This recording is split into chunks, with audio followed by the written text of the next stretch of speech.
शहर दर शहर तबाही का आलम पसारते हुए, खार्किव को खंडहर में बदलते हुए इस वक्त व्लादिमीर पुतिन की सेना यूक्रेन में तबाही का मंजर फैलाती हुई राजधानी कीव की तरफ आगे बढ़ रही है।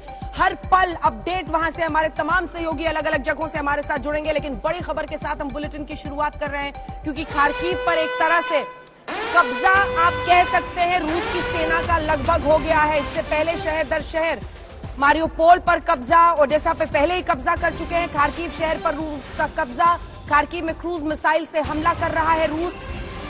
जंग का 7वां दिन और अब पुतिन की सेना बेहद आक्रामक तरीके से पिछले 72 घंटों से खार्किव, दूसरा सबसे बड़ा शहर, डिफेंस हब, उसकी तबाही की पूरी कहानी लिख रही है। भारतीयों को खार्किव से निकलने के निर्देश भारत सरकार की तरफ से जारी किए गए हैं, कीव से भी निकलने के निर्देश जारी किए गए हैं, लेकिन शायद अब इसके लिए वक्त बहुत कम बचा है, क्योंकि जो परिस्थिति बनती चली जा रही है, पुलिस मुख्यालय पर हमला, सिटी हेडक्वार्टर्स पर हमला, रिहायशी इलाकों में हमले, इन सब के बीच खार्किव की आज की स्थिति ठीक नहीं है।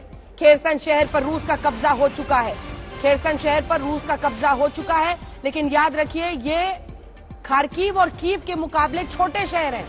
खार्किव का भी डबल है लगभग कीव, और वहां पर बड़ी चुनौती होगी कीव पर कब्जे की। लेकिन आपको बता दें, घायलों को अस्पताल पहुंचाने के लिए ग्रीन कॉरिडोर बनाया गया है। ये थोड़ी सी, बहुत हल्की सी, लेकिन थोड़ी सी राहत की खबर जरूर है। यूक्रेन के खेरसन शहर पर रूस का कब्जा हो गया है, लेकिन ग्रीन कॉरिडोर बनाना, लोगों को निकालने के लिए, छात्रों को, घायलों को अस्पताल तक पहुंचाने के लिए, ये स्कूल में बमबारी की तस्वीर, और ये वो मानव त्रासदी है जो हर युद्ध के बाद हर किसी को परेशान करती है।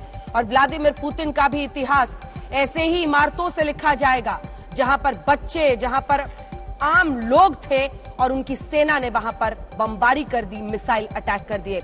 लेफ्टिनेंट जनरल सतीश दुआ साहब, former chief of integrated defence staff, Noida studio में हमारे साथ जुड़ गए हैं। मेजर जनरल के सिन्हा साहब डिफेंस एक्सपर्ट के तौर पर हमारे साथ जुड़ रहे हैं।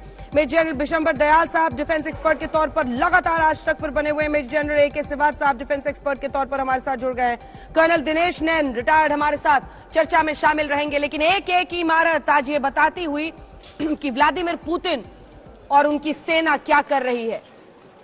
अगर मैं सही हूं तो ये जिम की तस्वीरें दिखाई देती हैं, अलग अलग जगहों पर जहां पर आम लोग जाते थे। टीवी टावर पर जहां हमला हुआ है, ये वहां की तस्वीरें इस वक्त हम आपको दिखा रहे हैं। टीवी टावर, मीडिया, कम्युनिकेशन को रोकना है। पुतिन की स्ट्रैटेजी बड़ी क्लियर है। वो शहर दर शहर, पहले जो इलाके, शहर बिल्कुल बॉर्डर्स की तरफ है, उनको घेरते हुए आगे बढ़ते चले जा रहे हैं, उन पर कब्जा कर रहे हैं, कम्युनिकेशन तोड़ने की हर मुमकिन कोशिश कर रहे हैं। यूक्रेन की मीडिया का दावा फिलहाल ये आया है कि रूस से बातचीत का समय अभी तय नहीं हुआ है। रूस का कहना है कि हम बातचीत कर रहे हैं, लेकिन बातचीत के लिए वक्त अभी तय नहीं किया गया है। खार्किव को छोड़ने के लिए भारत सरकार बार बार कह रहा है अपने नागरिकों से, लेकिन आप कल्पना कीजिए कि खार्किव में क्या इस वक्त स्थिति होगी। जो रात भर वहां पर रोशनी धमाके, धमाकों की आवाज से दहल उठा है ये शहर, जैसे खंडहर में तब्दील हो गया है। इससे पहले भी चेचनिया, जॉर्जिया, जहां पर भी रूस की सेना जाती है, उसकी यही स्ट्रैटेजी रहती है। शहर दर शहर वो इस तरह की बर्बादी करते हैं और फिर आगे आक्रामक अंदाज में बढ़ते चले जाते हैं।